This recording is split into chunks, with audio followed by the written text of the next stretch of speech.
I think those of you who have been on here before know that this is an effort to get a historical society for Brandywine 100 started. And we've been meeting now just since the first of the year on these monthly Zoom meetings and just really having informal conversations and presentations. So, you know, who knows where it might lead us, but there definitely seems to be a lot of interest, which is great. With that being said, I'm going to turn things over to John Cartier, who is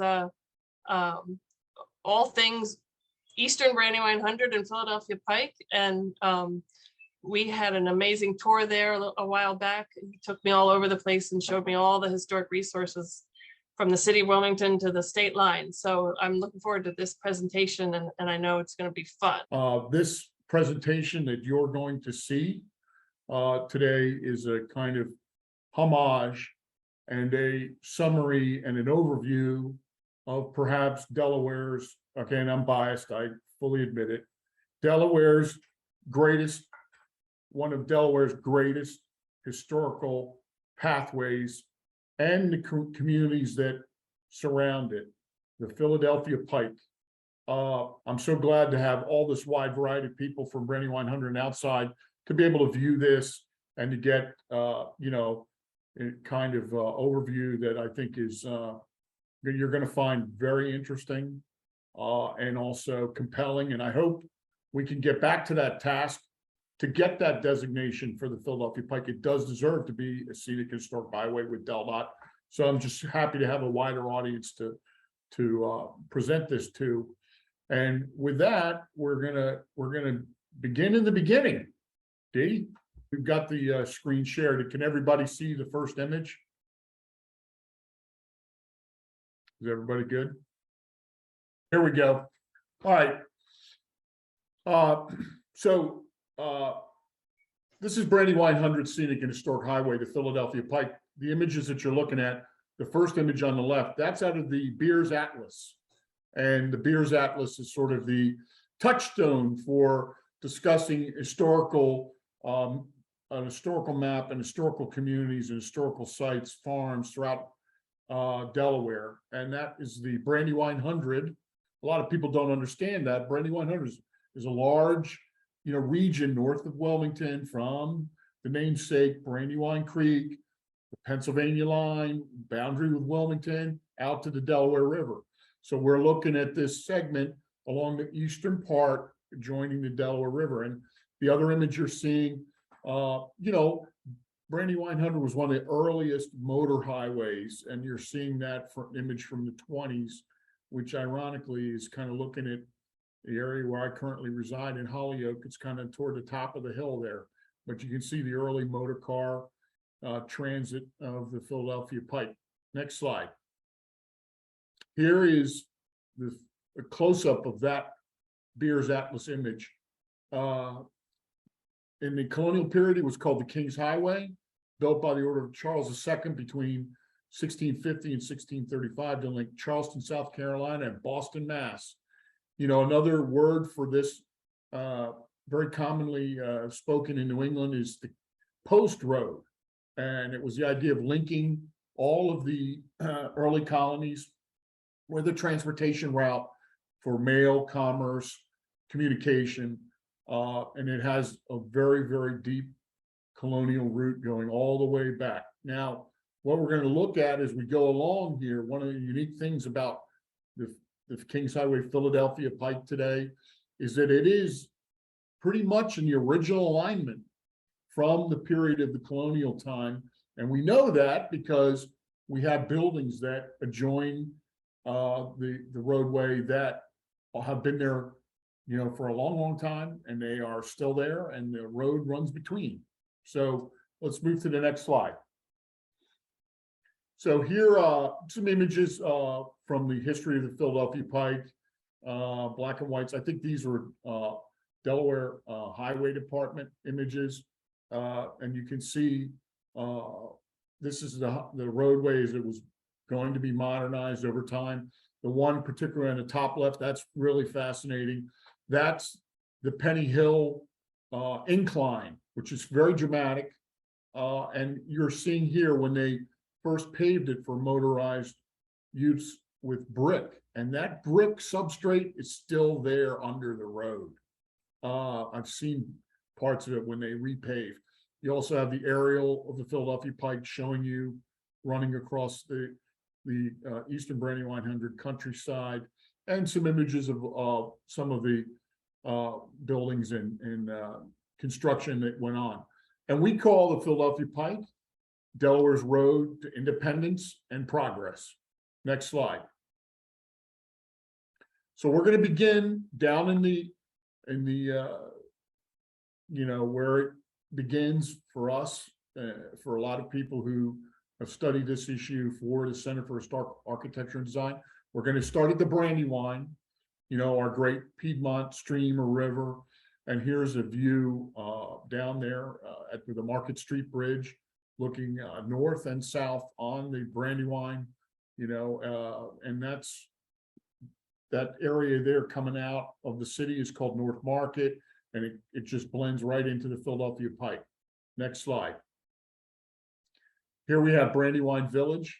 Brandywine Village has had a very vigorous effort at preservation that I think goes all the way back into the 1960s. And we have a lot of those old stone houses that were constructed out of our native blue rock still in existence. And this is sort of like marking the road where it begins. Next slide.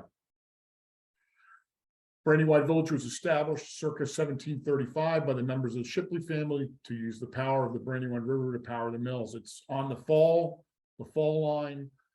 This allowed the area to enter the industrial age well before the arrival of the steam engine. Many other prominent families, including Tatnalls, the Gilpins, and DuPonts, did the same.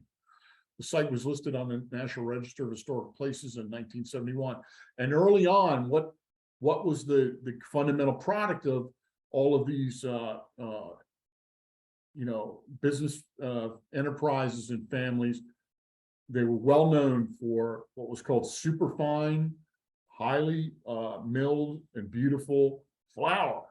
And there's a street down in Brandywine Village called Superfine Lane, and that refers to the flour mills that were there. The ships would come in, load the flour from the mills, and take it for transport up and down the East Coast. Next. And again, Brandywine Village is still dynamic and alive today. It's not a place where flour's milled necessarily, but it has a lot of commerce. It's a neighborhood of the city. And it just as an example, this is an area where historical buildings are prevalent. They remind us of our heritage and are rich by their presence. And truly, you can see in Brandywine Village this wide variety of historical buildings, and of course the old stone buildings are still there and have been really beautifully preserved and are highly utilized. It's a really very dynamic community.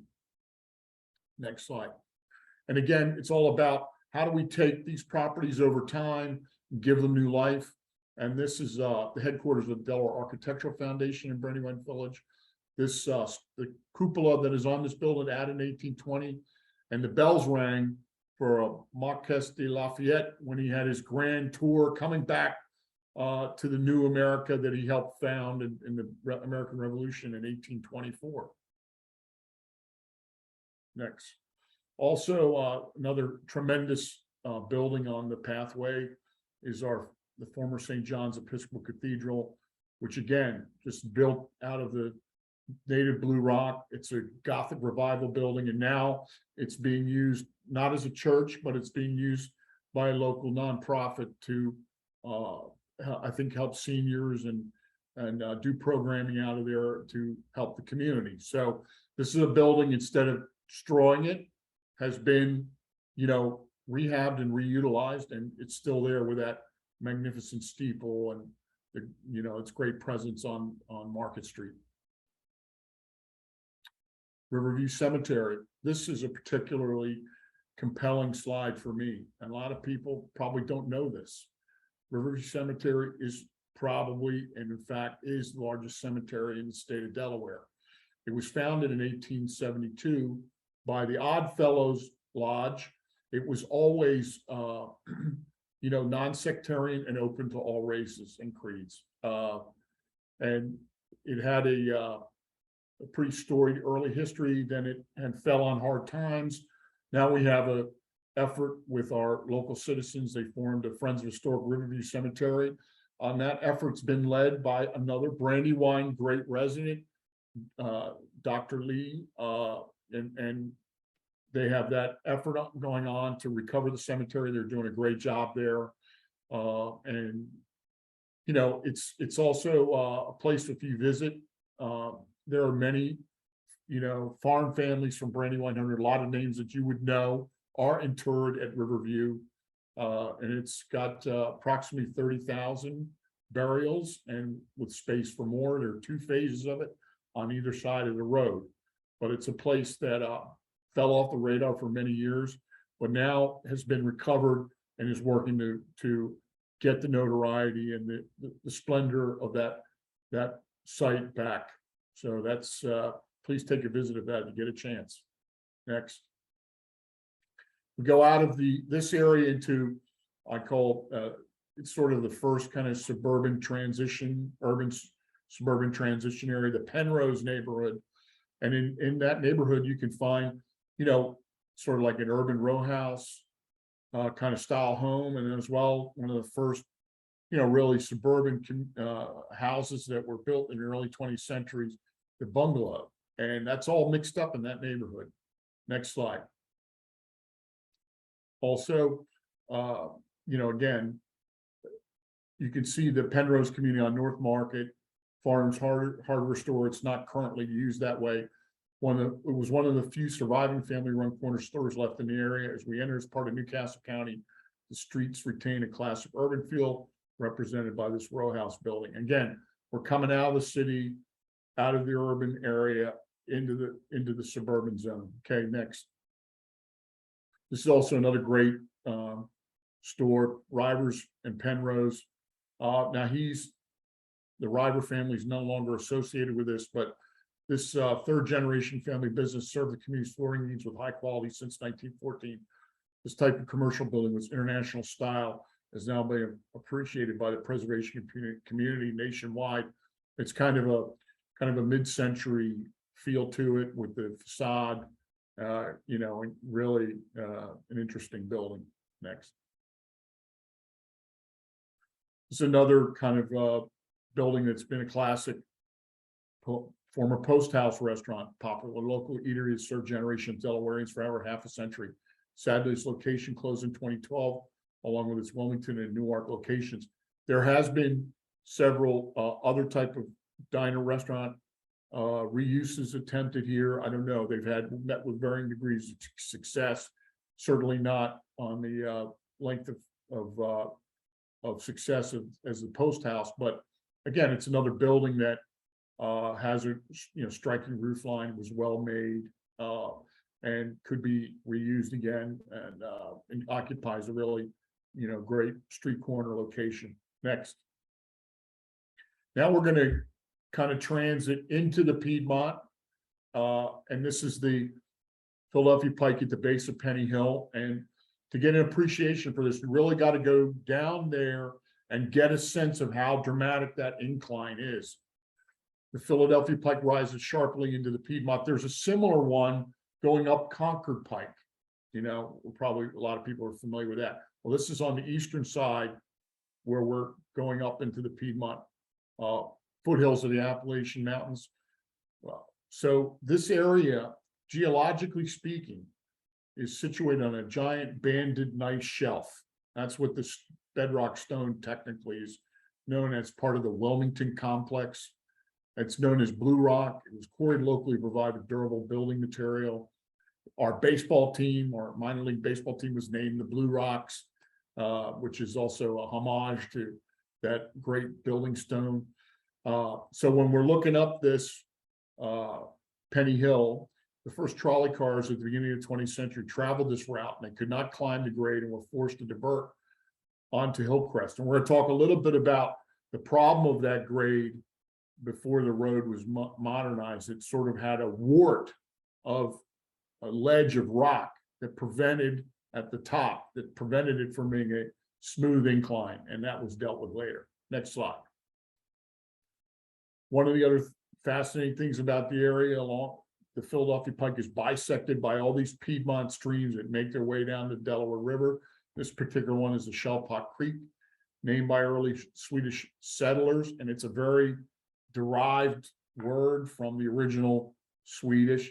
It's one of the four Piedmont streams that bisect the Philadelphia Pike as they flow the Delaware River. It's rapidly flowing water stemming from the fall line, powered a grist mill built circa 1662. The name is derived from a Swedish word meaning Turtle Falls. Next slide.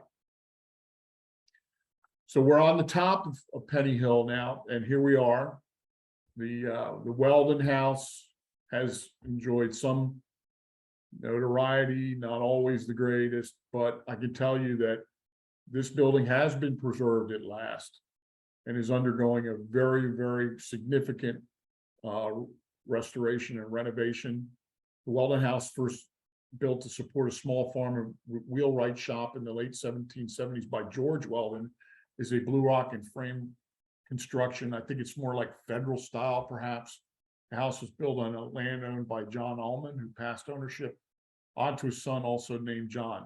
George Weldon married younger John's sister, Elizabeth. The house was notably owned by Dr. Benjamin Vesey in the early 1900s, who operated a medical practice from the home. Dr. Vesey also served as a state senator, was one of the founders of the Wilmington Hospital. In the early 2000s, the property became endangered and sparked a major preservation effort.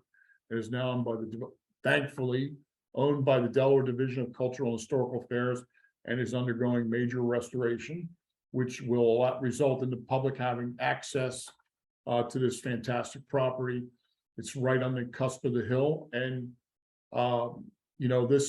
it's interesting, the story of this property. All the adjacent lands were sold off and subdivided into what we call the Gordon Heights community, which is in the back of it, down toward the river. And there's actually a date stone. There's a wing that was built by Dr. Vesey and has a date stone from 1907 carved in it. So we're really looking forward to this. We've got nearly $750,000 available from from Representative Heffernan, thankfully, to restore this building and really bring back its grandeur and its iconic nature. Next slide. So I'm throwing a little gratuitous slide in here to call attention to our fantastic Newcastle County Rockwood Museum. And we just had the ice cream festival, which was just jam-packed with folks. It was great. Rockwood is a 150-year-old estate, now Newcastle County Park, featuring a 6-acre historical garden and mansion with a museum.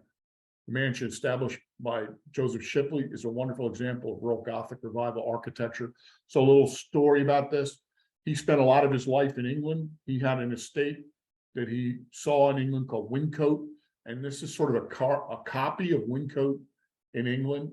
And also, again, rooted to our Brandywine 100 reality, this mansion is built from the native bedrock, the blue rock, quarried on the site, and then utilized to make the new mansion. And it is a beautiful example of the stonework and skilled stonemasonry as you can find. Next slide. Okay, moving in the adjacent vicinity, the Sellers Carriage House, circa 1904, executed in the arts and crafts style. The Sellers Carriage House is made of highest quality local blue rock, exhibits the finest masonry craftsmanship, has been beautifully restored, and serves as the clubhouse of the Paladin Club condominiums. And as a little side note, unfortunately, Clifton, which was the mansion of William Sellers, was torn down after becoming Riverside Hospital. It was then torn down, and that site is still kind of blank within the Paladin Club, but this structure remains. And William Sellers was an iron industrialist, owned the Edgemore Iron Works, sited on the river, which is the site of the former DuPont Edgemore plant site. The iron that he produced went into the construction of the Brooklyn Bridge and the Eiffel Tower. And this guy, a very bright guy, also invented the International Screw Standard. So, all our fasteners today owe their standardization to William Sellers, but it's a beautiful building, and people get a chance to go over there. Okay, next. Now we're still on Penny Hill, and we're looking at some of the features there. This early 20th century four-square house adjacent to Philadelphia Pike seems to grow out of the blue rock of the Piedmont, with its first floor banded blue, Brandywine blue nice stone construction. The house lot is demarcated from the streetscape with a signature, I call it a crenellated low stone wall. And it has, at the end, I call them what I term battlements. So you have the wall, and then you have a square battlement that kind of terminates the wall at points where you're going to run it 90 degrees or just end the wall. These walls provide appealing visual texture and are an endangered historic landscape feature found along the Philadelphia Pike. Next slide. We're going to look at the Penny House, another incredibly significant building on Penny Hill. The Penny House, built by Arthur Penny, stands as a witness to the original alignment of the Philadelphia Pike. Dating from 1749, the Penny House has many uses over its long history, including repeated visits by important figures from the birth of the country. It was also reportedly a toll house on the Philadelphia Turnpike during the Revolutionary War. Today is a private residence. So it's in really good hands right now. The gentleman who's executive director of the Bellevue Community Center, which was formerly Edgemore Community Center, he bought this recently. He's doing a lot of great work to shine it back up and make it, it has a beautiful garden scape in the back with a spring house. He's doing a lot of work to bring that all back. Next. This is adjacent to the Penny House, Penny Bradford Mansion. It's about 1800. Penny Bradford Mansion set on Sweeping Knoll. There's a separate carriage house building. That was a studio of Robert Shaw, a well-known local engraving artist. The mansion is an endangered historical landmark. It's not doing very well. There's some major kind of construction going on over there. I'm kind of baffled as to what is happening, but it's hopefully we're going to be okay. But all these kind of buildings, if they don't get friendly ownership, they're in serious trouble. Next. S. Marston Fox, for people who might not know, he was one of the major advocates that created what is called Fox Point Park on the Delaware River, our eye on the Delaware River, our access point, currently only access point for the public on Delaware River. This is his house, home of S. Marston Fox, a pioneering civic leader of suburban Brandywine 100. He founded with others the Brandywine 100 Civic Association. In 1948, we were one of the first suburban communities in the county to have this kind of civic engagement and civic association. His dedicated leadership established the Fox Point Park on the Delaware River. It's a very architecturally significant building. It exhibits high style craftsman features and a crenellated stone wall. Also inside, atop the fireplace is an engraving that was, engraving scene into wood that was done by Robert Shaw. That's in that house. Next slide. So here we're on the summit of Penny Hill, kind of looking down. I'm sorry, all these pictures, for some reason, I got a cloudy sky. I'm gonna have to reshoot these and really get the beauty and the effect. An underappreciated scenic view from the top of Penny Hill, looking down into the city of Wilmington. Truly a wonderful sight on a clear, cold night with the lights of the city twinkling in the distance. And when it's really clear, you get the effect of the corridor and the pathway going down North Market all the way into the city. Years ago, this hill was not a smooth incline. Remember, I was talking about this problem at the top of Penny Hill. It had a hump that made the hill grade much steeper. The Delaware Highway Commission at that time blasted away the hump to kind of, reduce the grade and even it and make it more modern. And this is one of the parts of the Philadelphia Pike that's kind of really highly engineered. A lot of it's not highly engineered, but this area definitely betrays that kind of treatment and highway engineering kind of solution to a problem. Next. Here we have the Beeson Funeral Home, now called the Brandywine Valley Funeral Home. Very highly utilized funeral parlor in the area. It's a grand place. It's on the Philadelphia Pike. And again, that low stone wall feature accenting the property. The Beesons were one of the original settling farm families of the area, and the adjoining street is named after them as well. Next. Here's Pico's on Penny Hill, one of our great local liquor stores. And we're throwing this in here because it shows this kind of commercial mixed use building. It had a residential home attached with the storefront. And this is very common on the Philadelphia Pike. You see these type of buildings. They're really, in the more newer suburbs, you don't find them so much. It's more of kind of an old city type use of a building or way to use a building. And this brick construction kind of contrasts with the stone buildings in the area. It's kind of a nice contrast. And Ed Melville owns this, has done a really great job, updating the facade, the blue and gold. And, he's a great supporter of our local community. Delaware State Troop number 1. And what I need to throw in here is an early picture of what the State Troop number 1 building was. It was a little wooden shack. But back in the day, the troopers would patrol the entire state by leaving here and going. And it was a two-week journey to do it because the roads were so poor. But today we have this really great brick barracks that, has a kind of style to it, and it's attractive. And they use this as their modern Troop 1 base. But it's certainly a huge improvement over what was the first police barracks in the area. Next. Again, another kind of, use of an old site. This was an old gas station, but was utilized for years as a farm stand. It's on the corner of Washington Street at Philadelphia Pike. And it was enjoyed for a long time. It closed. That site is sitting there needing a reuse. But for a long time, we really enjoyed that place. Next. Here's a fascinating bit of architectural history. Corin Court, originally Villa Monterey. This rare example of a California bungalow court located just off the Philadelphia Pike was developed in 1923 by Claude Banta. And he had a much larger vision of a big bungalow, California bungalow court style housing development. And it just shows you the eclectic nature of the housing in the Eastern Brandywine 100 and right in the vicinity of the corridor. There are 12 units in here today.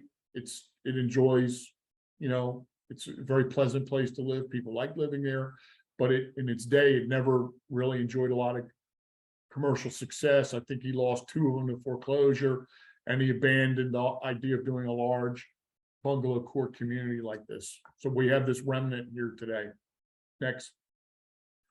Here's another lost building, Strawbridge and Clothier, mid-19th century modern department store. It's located in Merchant Square, one of the early shopping malls in the post-war period. After years in vacancy, was demolished. As these rare buildings that enrich our communities are destroyed, we lose pieces of our local identity. So the building has a kind of interesting story. It had a civil defense shelter in it. And when they went to demolish this building fought them all the way. I mean, it was a tremendous problem demolishing this. It was all reinforced concrete, designed to last, designed to withstand a nuclear blast or whatever. But eventually they scraped it away. But it was really quite a battle for them to do that. But I preserve this image so people can remember the great old Strawbridge and Clothier out there at Merchant Square. Next one. Here we go. Marcus Hook Range rear light. And when you're in Eastern Brandywine 100, you can't escape the fact that you live along the river. And so much of what we are as a community is the river, our relationship to the river, or the broken relationship to the river. But this Marcus Hook Range light rear light was built prior to World War I. It's in one of the few square concrete lighthouses in the United States. And it's purportedly the highest like navigation light on the East Coast. This is still an active navigational aid. It is maintained by the Coast Guard. And, you know, to explain it, range lights exist on the river to allow ships, even with all the advanced electronics and everything, it really is a good way for ships to orient themselves on the channel in the river. And when you know you're in good shape in the channel, when you line the low light, and this is a highlight, you have a low light on the river and a high light on the hill, and you line them up as you're traversing the river like buttons on a shirt, you know you're in the center of the channel. So this is still very much an active navigational beacon, and it's a landmark. I mean, undisputed landmark for the area. And you know, it's a very interesting structure. Next, we go into very historical community of Bellefonte, incorporated in 1915. The town of Bellefonte, originally known as Montrose, is part of the Philadelphia Pike area, offers local residents a great variety of shops and eateries. Strolling downtown Bellefonte is a delightful experience. I mean, it is one of our kind of classic small town America experiences in Brandywine 100, if you can believe it. And it's, you know, we've got other slides here, but, you know, I helped celebrate the centennial of the place in 2015, and they have a town commission, and we're going to see that on the next slide. Go ahead. But before we do that, we're going to talk about the Brandywine 100 Fire Company. Local citizens are great for dedicated volunteers who always respond to calls for help. There's first fire company organized in Brandywine 100.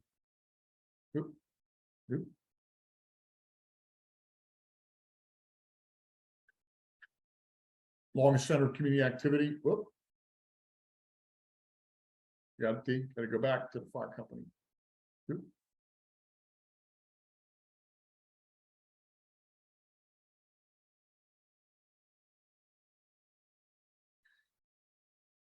All right, there you go. And so sorry, John. That's all right, no problem. And this sits in the heart of Bellefonte. It's part of the fabric of Bellefonte, and you know, all these people that have supported and organized, serve in, you know, maintain our great Brandywine 100 Fire Company. And I think they were incorporated something like 1924. And this is a very modern building that was built, I think, back in the 80s. Right, next. Here's our Bellefonte Town Hall. Yes, Bellefonte is a incorporated municipality under Delaware law. This is a former Methodist church in the area, and is this simple, elegant building offers the town of Bellefonte a distinctive government identity.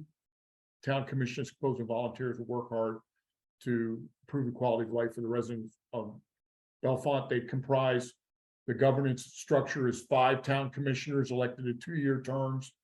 They have, as part of this little complex, a park that they've refurbed. They have the town hall. They have a basement facility that they rent out for events. So it's a, you know, this is where governance happens in Bellefonte. Next. Here's in the vicinity of the Chambers Mansion, a grand Victorian building over 6,000 square feet. It has a ballroom in the attic. The Chambers Mansion is an example of Victorian architecture in the town of Bellefonte. Notice that the house has twin towers and is constructed of blue rock and wood frame with a massive enveloping porch. And it seems like this is in good hands. People have renovated over the years, maintained it. So I'm feeling good about the future of this property. It's certainly just an enormous property on the corner of Laura Avenue and Brandywine Boulevard, but striking and beautiful. Next. This is very common, a common scene. These early 20th century buildings, the Bellefonte bungalow, classic representative early suburban Eastern Brandywine owner, built at the turn of the 20th century, full width front porch and front steps, and invites neighbors to visit. Noteworthy as well is a signature low stone wall composed of locally quarried blue rock. I mean, you can't get away. There was a lot of these quarries operating on Philadelphia Pike, providing this building material, and it was very much utilized in the early 20th century growth and suburbanization on Philadelphia Pike. Next is another old structure, situated in the town of Belfort. This large house is perched on the ridge to take advantage of the river views. It may have been an 18th century stone house as a core, and other additions were added later. This is a typical development of the early stone farmhouses in the area. People didn't throw them away. They modernized them, added to them, and kept the core. That's true of the Weldon House as well, which we know is documented 5 phases of construction and added additions to it. But again, there's beautiful landscaping with the mature azaleas and trees. Next. Now we're going to go into the Bellevue section so let's go to that. This 18th century house is on the grounds of Bellevue State Park, and then additions built onto it over the years. This again is another one of those marker properties. Its location, proves the original alignment of the historic roadway. It's properties like this that show you, Philadelphia Pike wasn't, modernized and put in a new spot. It was along the original alignment of the pathway from the King's Highway. Next. Bellevue Hall and the Caretaker House. Bellevue Hall is part of the former DuPont family estate, includes the 1 1/8 mile horse track purchased by the state of Delaware in 1976. It's now a beautiful 320-acre state park. It's really a kind of park asset, unparalleled park asset in the heart of our communities. The Caretaker House was built by previous owner C.R. Griggs, marks an entry from the Philadelphia Pike. So there's 2 ways to get in, off Carr Road and off the Pike. So that neoclassical mansion that one of the DuPonts built, that was built over top of an existing Victorian style house that he didn't like the design aesthetic, and he liked the neoclassical. So inside of that is the old house that they adapted and built this on top of and around. Don't tell me how they did it. I'm sure there are people who know how that happened.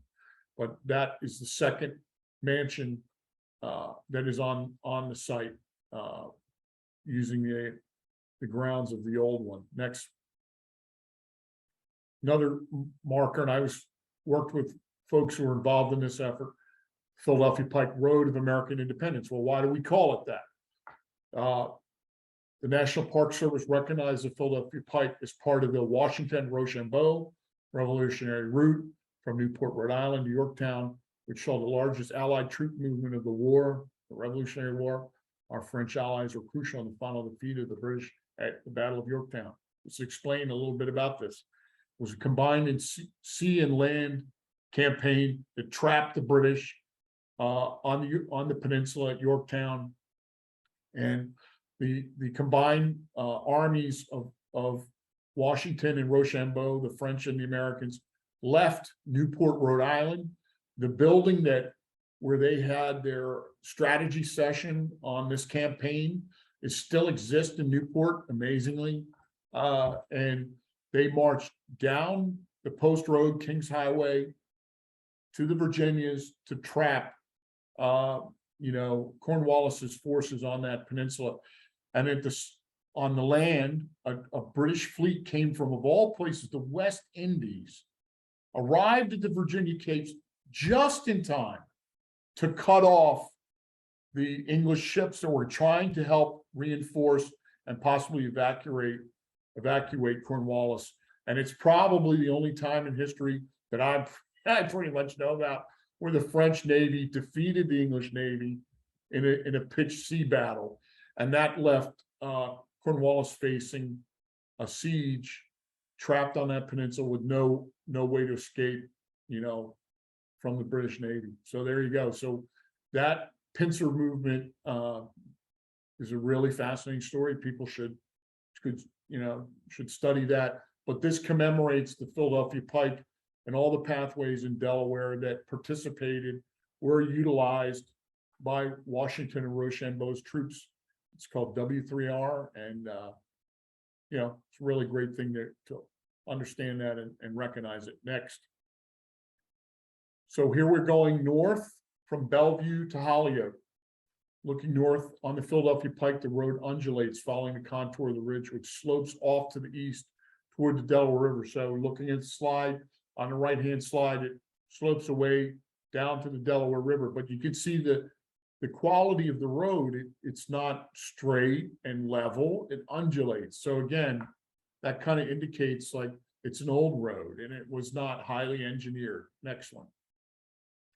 Now we're in kind of Mount Pleasant section, which is kind of like right there with Bellevue. 19th century Mount Pleasant Methodist Episcopal Meeting House and cemetery is located in the grounds of Bellevue State Park. Unfortunately, I didn't capture in this the actual Methodist church that's associated. That's the kind of the pastor's house, but there's a beautiful little chapel that's associated with that. Have to revise this image, but again, look at the wall. Can't escape that. It's always present, ubiquitous, the Blue Rock Wall. And then you have the Mount Pleasant School near Philadelphia Pike, built in 1932. Original school building was built in 1829 in what is now Bellevue State Park. But this building is, I gotta say one thing about Brandywine School District, they utilize these historical school building structures, and they continue to maintain them and do a great job with that. And this is kind of, you know, a classic two-story school design, which it seems like is enjoying, you know, popularity again as a design for a school. Because I noticed a school out on Naaman's Road. I'm trying to think of Lancashire. It's Lancashire, yeah. That is built in the same plan as this, 2 stories. So next slide. Now we're going to Caulfield Estate, circa 1920. The grounds of the Caulfield Estate provides the last clear viewscape of the Delaware River from the Philadelphia Pike. On a nice day, visitors can enjoy the view and watch the ships go by. Mr. Caulfield was a real estate advisor to T. Coleman DuPont. Daniel Caulfield built the house as a summer home for his wife and 7 children. After Mr. and Mrs. Caulfield died in 1930s, 2 of the children lived in the house until they sold the property to the state for all to enjoy. And that transfer of that house is not that far in the past. It probably happened late 90s, early 2000s. And it's now an event facility. And the house is intact. It's beautiful. Colonial revival. It's a really fine example of that. But again, the view from the river, it's unparalleled. And that's another feature of this Brandywine 100 Piedmont area. It's one of the few places where along the Delaware River, which is mostly bounded by coastal plain, where you have an elevated view and you can look down into the river, and on a great day, see 20 miles into New Jersey, if that appeals to you. Next slide. Hollyoak. This is the community I live in, the Hollyoak community. This St. Peter and Paul Ukrainian Orthodox Church with its dome sanctuary is one of the more unique buildings found in the Hollyoak section of the Philadelphia Pike. You can't go and see many dome buildings at all in unincorporated Newcastle County. There are very few of them, and this is one of the finest examples. And I think this was built sometime in the 1960s. They did a beautiful job with it, and it's a worship center of worship for the Ukrainian Orthodox people, and they take great pride in it. Next, another kind of bungalow along in Hollyoak. I call this kind of an ultimate bungalow. It's quite large, fronts on the Philadelphia Pike, and is also, again, stone construction. Stone pillars on the front porch suggest strength and durability. Next. This is another grand house in Hollyoak area. Queen Anne style. The Queen Anne style survives this Victorian period to this day. This fine example hidden by a long driveway in the Hollyoak area. You gotta hunt this down and find it, but it's there with that big tower feature. Beautiful. Next. That's brick, no stone in that. Here's one of the original houses in the area, the Perkins farmhouse. And the Perkins were early local farm family, obtained the land patent for their farm in 1693 and built the Joseph Perkins farm almost a century later. House faces the Delaware River on the crest of the ridge, and the farm stretches to the river. Perkins Run is a local stream named after the family. So the early farm lots tended to run from the ridge down to the river. You could graze the cattle down on the lower part by the river, have access to the river for other, transport or fishing or what have you, and then the house sat on the ridge and you farmed in between. Next. Now we're going from Hollyoak into Claymont. So Claymont has been continuously occupied since 1200 AD, previously named after First Nation chief name, and it was renamed Claymont in 1856 by Pastor Clemson of the Episcopal Church for his family plantation, Claymont Court in Charlestown, West Virginia. It reminded him, I think it was the wife who really was the one who pushed the idea. It reminded them of that plantation in the area, reminded him of that in West Virginia. Claymont has been an active thoroughfare from Philadelphia to Washington, D.C. since the colonial era. Claymont Renaissance Development Corp. has worked hard to attract new businesses and residents to the area as we are bringing about a new Claymont for the 21st century. So it's very exciting. Next. So one of the great kind of architectural legacies that Claymont has are the Claymont Company villages.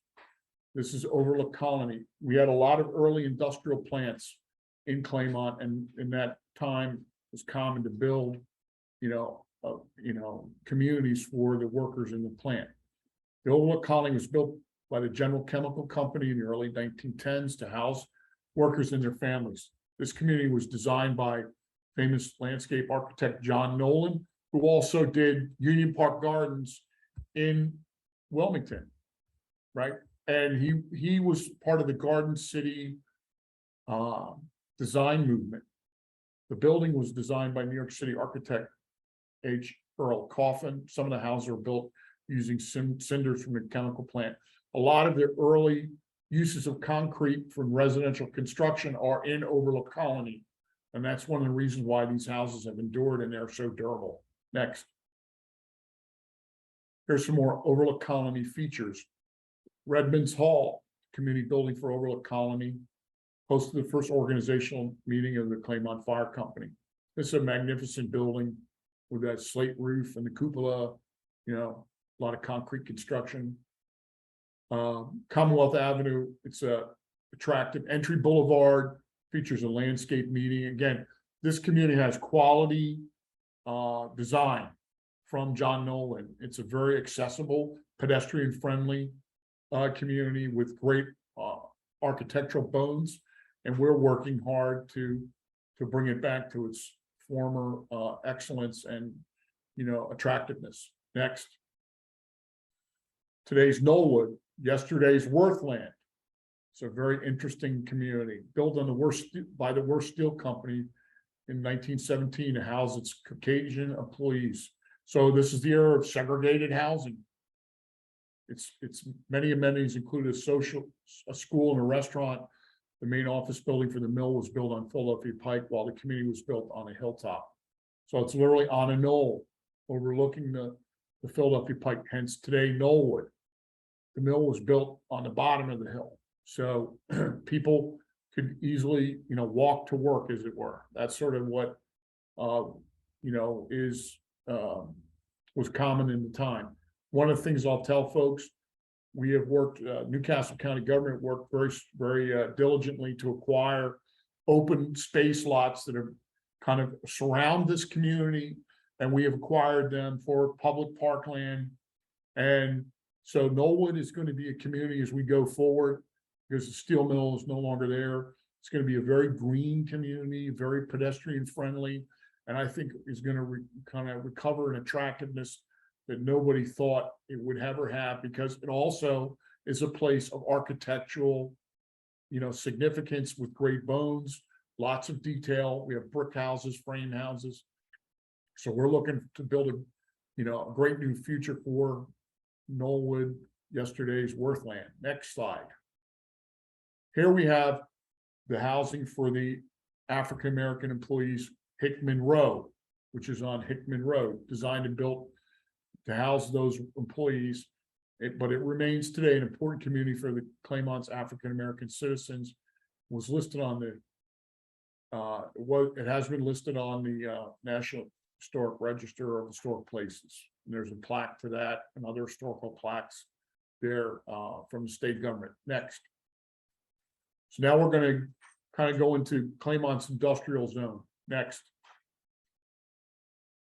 So here's some images of the worst steel mill, and you can see was really an important industrial facility producing, basic steel products that went into bridges and went into, building skyscrapers, and had a really vibrant and active life from basically kind of close of World War I all the way through the 70s.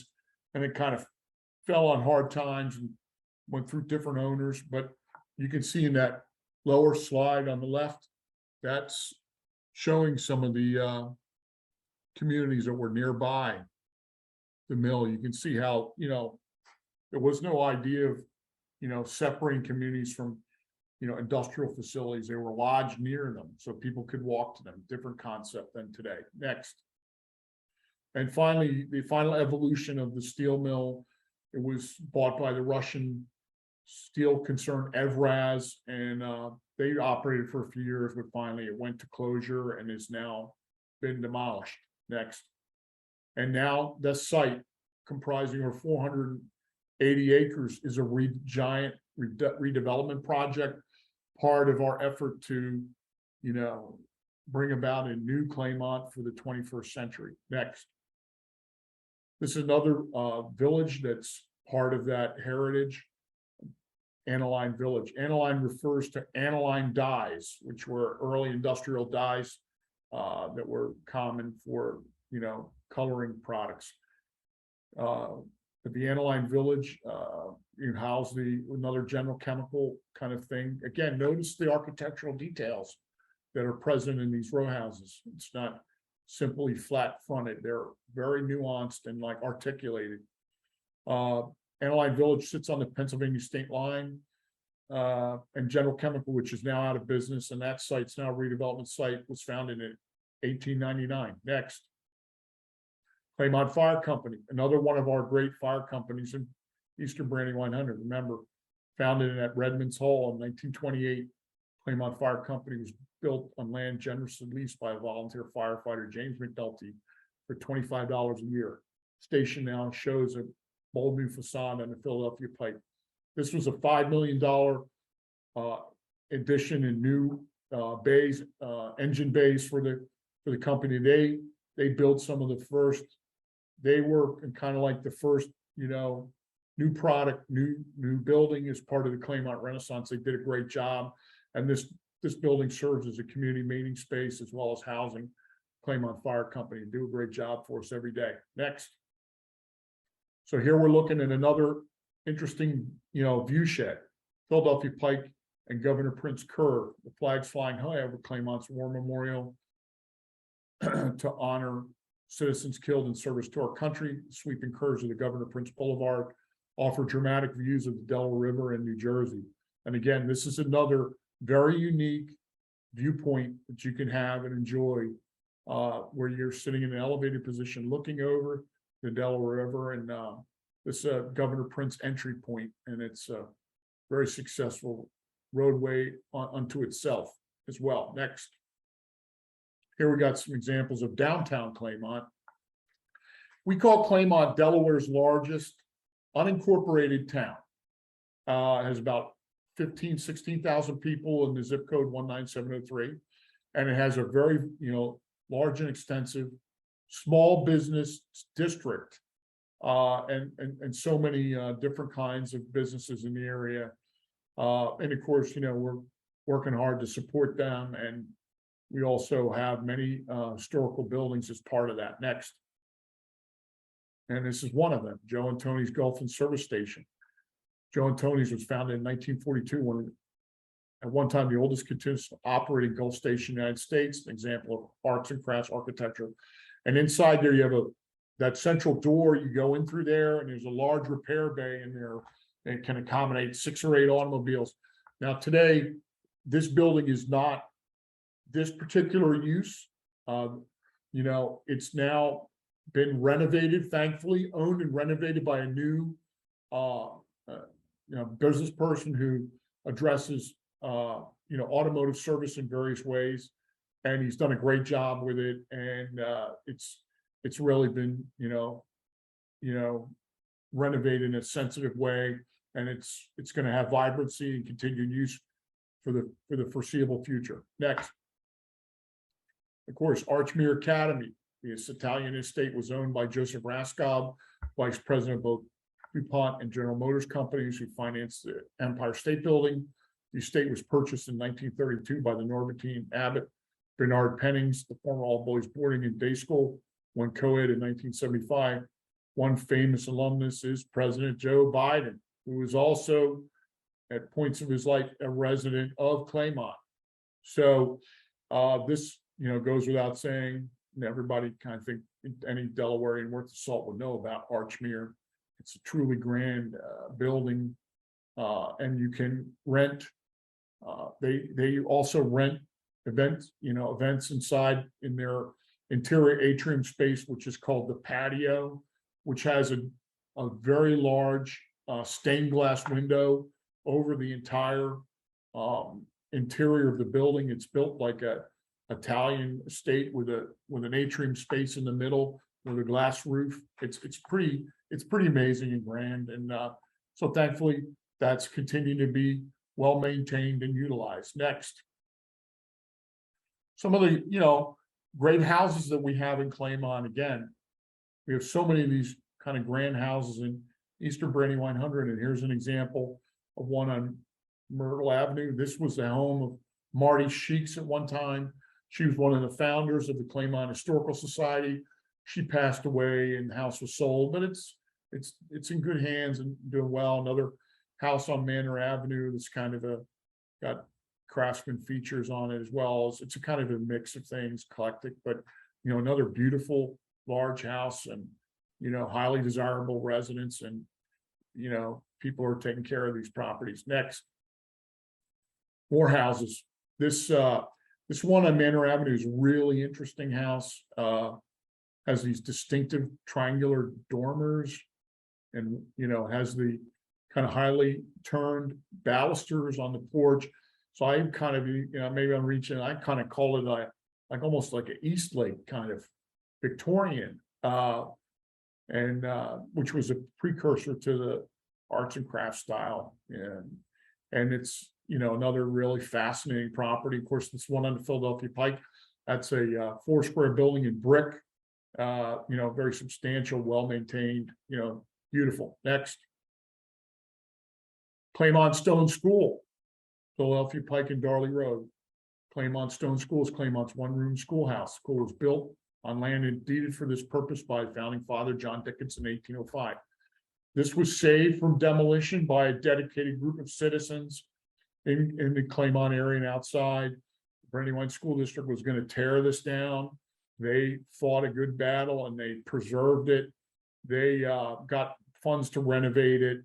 And you can go there and get community programming about Claymont's past. And it was reinterpreted in the renovation to have that cupola. So it's been kind of updated but it's great to see that building having a new life.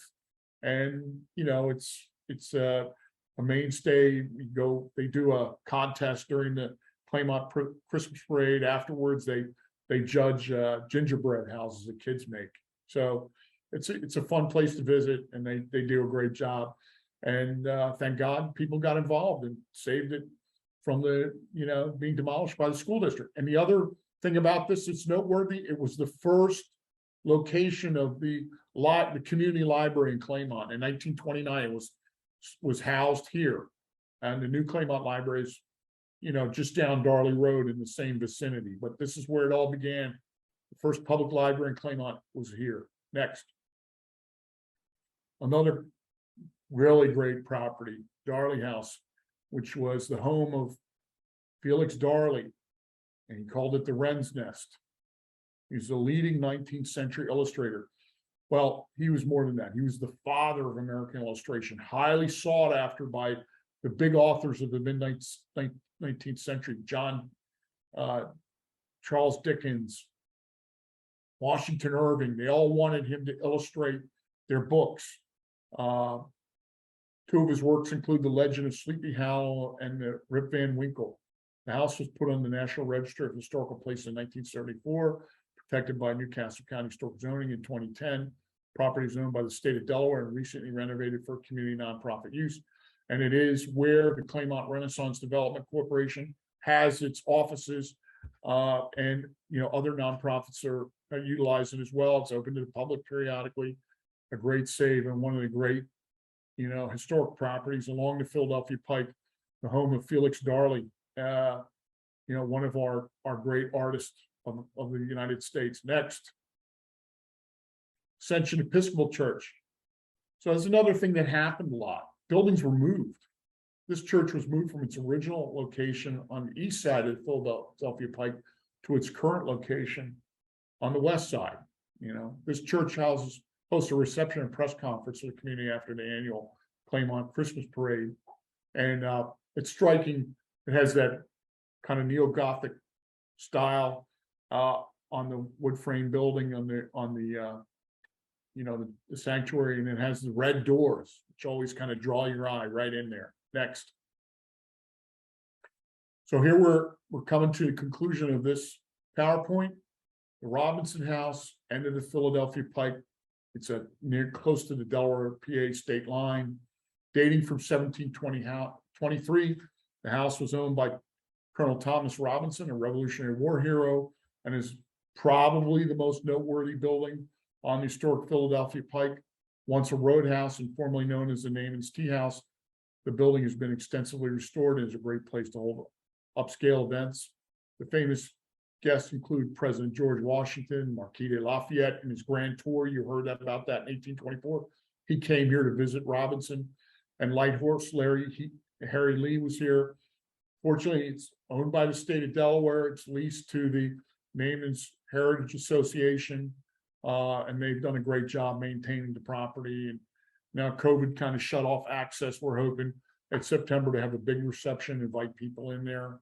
And it's got a parking lot. It's a really beautiful building. And another feature of this property is there is a stone marker. So the stone marker denotes from there 20 miles to the boundary of Philadelphia. So it's sort of like one of those landmark properties. And again, alignment of the Philadelphia Pike, located there right on Philadelphia Pike, still proving that alignment to the very end. So next. Thank you for watching. I hope you have learned something about the picturesque and significant Philadelphia Pike corridor and the important stories of our oldest Brandywine 100 communities. This scenic and historic highway has many fine local businesses, parks, and historic attractions. Please come experience the Philadelphia Pike and its surrounding distinctive neighborhoods. Thank you for coming out and listening to me. Thank you very much.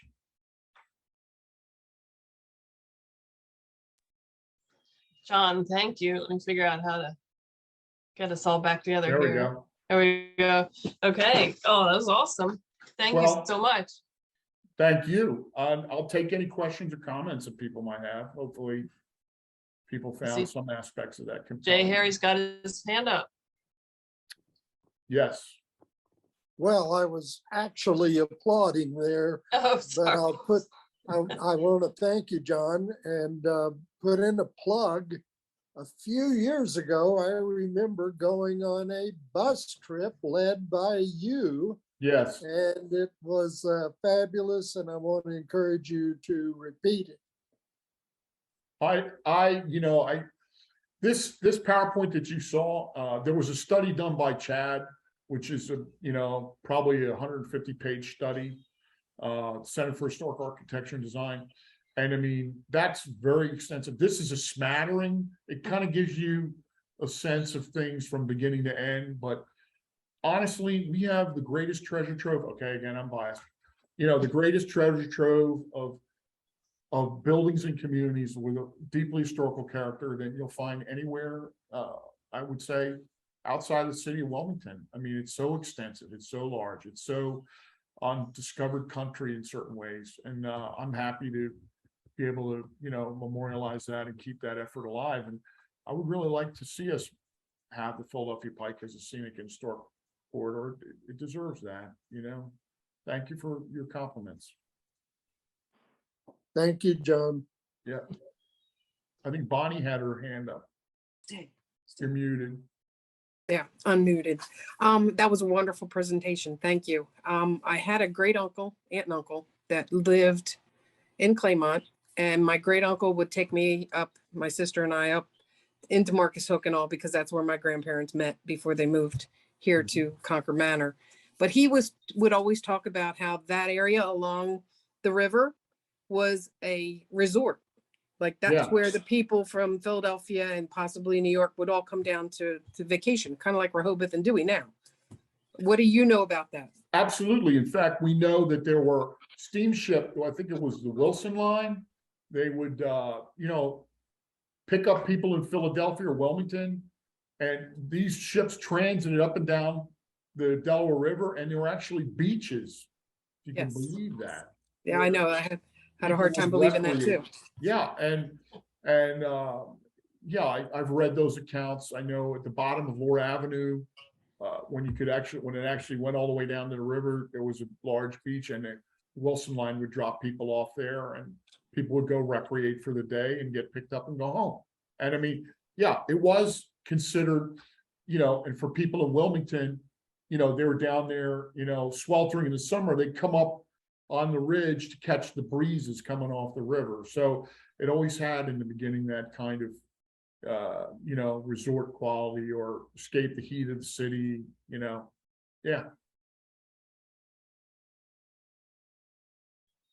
Thank you. John, you didn't really touch on it, but your house and all the other houses along the ridge there, there's still, and they must have had a most gorgeous view out over the river, and caught the breezes too. So, I mean, it was the perfect ridge line for all. There's a row of historic houses. I don't know what that, if your neighborhood has a specific name or that ridge has a name. Well, it's Holyoke is the community, and Ridge Road, and we're on the uphill side of the ridge. And in the wintertime, you got the views of the river. Now the trees this time of year, the mature foliage and everything blocks all that. But during the wintertime, definitely have the views, and it's still there today. Yeah. And I mean, there's, a bunch of houses along the ridge here that, historical character, and different time periods. And again, that's the other thing about the architecture and homes and business. It's polyglot. You got every kind of, period of aesthetic architecture, from the turn of the century, earlier in the colonial period, turn of the century, mid-19th century. I mean, you could spend a lifetime documenting all this. Still there, but we've lost a lot of properties. One of the things I might try to do is develop, what we've lost. And I mean, it's been pretty egregious, honestly. The fight that went on to save the Weldon House was just a titanic battle that went on. And, I had a part in that. And now all these years later, we're finally going to get what we planned to have, so are there any other questions for me? Hi, it's Pam. I don't have a question. Thank you so much. This is great. I feel like I knew all of those things, but didn't know them. So this is wonderful. There's way too much, I'm sure, that you could possibly put in one presentation. But one thing that I would love to hear a little more about, Shellpot Park. It's a great little, interesting, fascinating spot down by where the Sears building, old Sears building is. And just briefly, if I could, it was a recreational park in its day, and now it's all wooded over. It's called Sellers Park today. But yeah, back in that era, it was, where people went to have a good time in the summertime, and there were rides and, food and entertainment, and but all that, I don't know that there's any remnants of that even in the park anymore. But yeah, back in the day, there was that. People came out to recreate and have a good time, enjoy themselves. Like Brandywine Springs, wasn't it? Yeah, probably very similar to that. Yes. Very cool. Yeah. Hey, John. There was one item. It was a great presentation I'm gonna start driving up and down the road, trying to find these historic places, because a lot of them I did not know about. But there was one you mentioned that you were concerned about, the Penny Bradford Mansion. Yeah, that's adjacent upslope from the Penny House. And it was owned by a local person.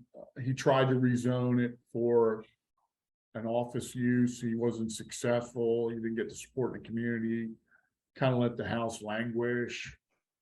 But now it seems like there's a lot of construction going on there. So I'm really unclear about what's happening. And definitely want to tune into that and see what it seems like. It could be a positive thing, but I don't know. I just don't know. Okay, thanks.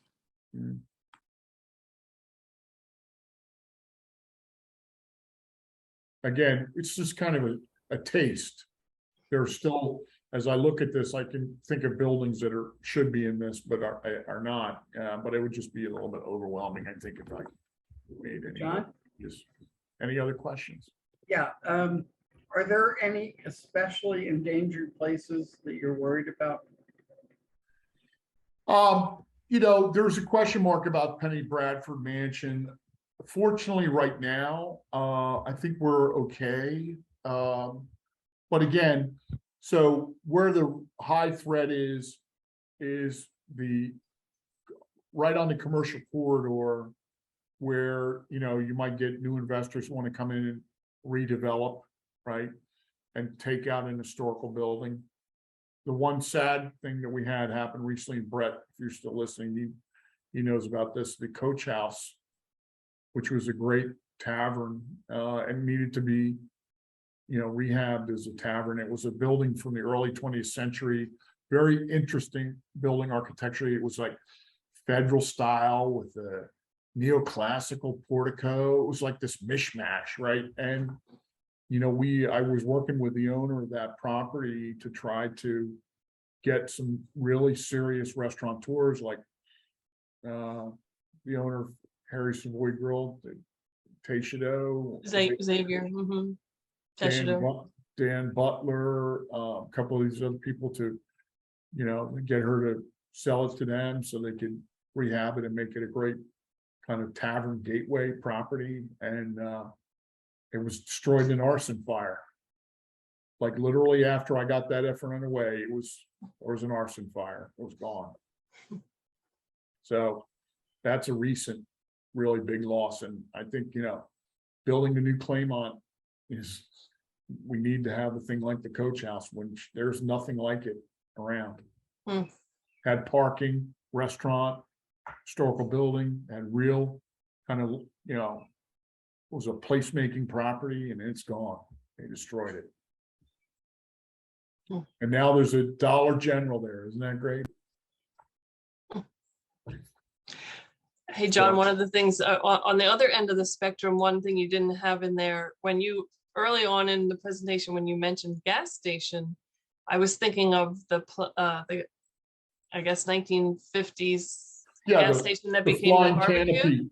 Yeah, the Flying Canopy, that's in Claymont. It has that atomic era gas station. Exactly. Well, that's a good story. That's been reutilized. I should throw a slide in that about that, because it is really seen as like a mid-century automotive, kind of architectural legacy, and it has been reutilized. In fact, we're trying to figure out a way for the guy to get the rotating sign back in operation, which is in violation of Newcastle County Code. But isn't he grandfathered in? We're gonna, well, I don't know, but we're gonna have to carve something out maybe, because we want that rotating sign to come back. But anyway, that's a good point. I appreciate that, and I think I'll work on a slide that'll address that. Yeah. There's a similar gas station on 202 that's vacant and for sale, that it doesn't have that wonderful triangular roof, but it's similar era. I'm hoping it gets restored and reused as an adaptive reuse for something. Yeah, it should be. I think it has a lot of panache, Yeah. But this has that big flying canopy and the buttress, it's just Frank Lloyd Wright looking too. It's that kind of sensibility to it, Yeah. Any other questions? Other questions out there? One last thing, this is the other point of the irreplaceability of what's here. There are no operating stone quarries any longer. Like years ago, we had, I think, 3 on the Philadelphia Pike, and they're all closed. So, the supply of the stone isn't around anymore. So that's another thing. If we're just gonna clean off and throw this stuff away, it all goes into a landfill. That's a crime, but I think, that's another thing that I want to get focused on with D is trying to, salvage these great building materials if we can't save it so they can be reutilized. But literally there is no way to readily access any more blue rock, which is unbelievable, but that's true, That's a good point. All right, well, it's almost 8:30, so Thank you. if there aren't any Thank more you. questions, yeah, Thank we'll you just for- say thanks to John. Thank you for your listening. Thank you. And come out and explore the Philadelphia Pike. You can have a great time. Go visit Bellefonte. Go hang out in Claymont. We've got some great new places opening up, and we've got plenty of things for people to do. Visit Bellevue Park. Go check out the Caulfield Estate. That's wonderful. Come on out. If you want to do a bus tour in the future, I'm all for that. Hey, John, Yeah. first of all, thank you. This was amazing and excellent. If you Thank could you. do a deep dive someday into the Ardens. Yeah, I mean, that's another community that, it's not really that close to the Philadelphia Pike, but certainly Arden is a whole story unto itself. And, I'm very involved with those communities, with 3 Arden villages. Yep. So my trivia question would be for folks, name me the 4 incorporated municipalities in Brandywine 100. Well, you touched on that this area was like the resort area for Philadelphia. And Arden is a whole bunch of those cottages. Yeah, Upton Sinclair lived there. yeah, Something Arden like is that. is an incredible story, and it's still, vibrant and functioning the way it was established 100 years later. They've celebrated their anniversary in 2000, and they run direct democracy governance with a town chair, totally unique style of governance. And it's still a highly artistic community, celebrating the arts, involved with the arts. They still got the guild system. It's all working there. It's all still, keep it on going. Thank you. We'll dedicate a future session just to the Ardens, I'm We sure. could. It's on the Absolutely. list. Yeah. Yeah. Yes. All right. All right. Thank you very much. Okay. Thank you, Dee. Thank you. Thanks, everybody. Well, Thanks hats for off being to here. I'll send the everybody. recording out if anyone wants to share it with anyone, and maybe we'll get a bus tour together. That sounds great to me. Sounds Have a good. great night. Thank you. All right. Thanks, everybody.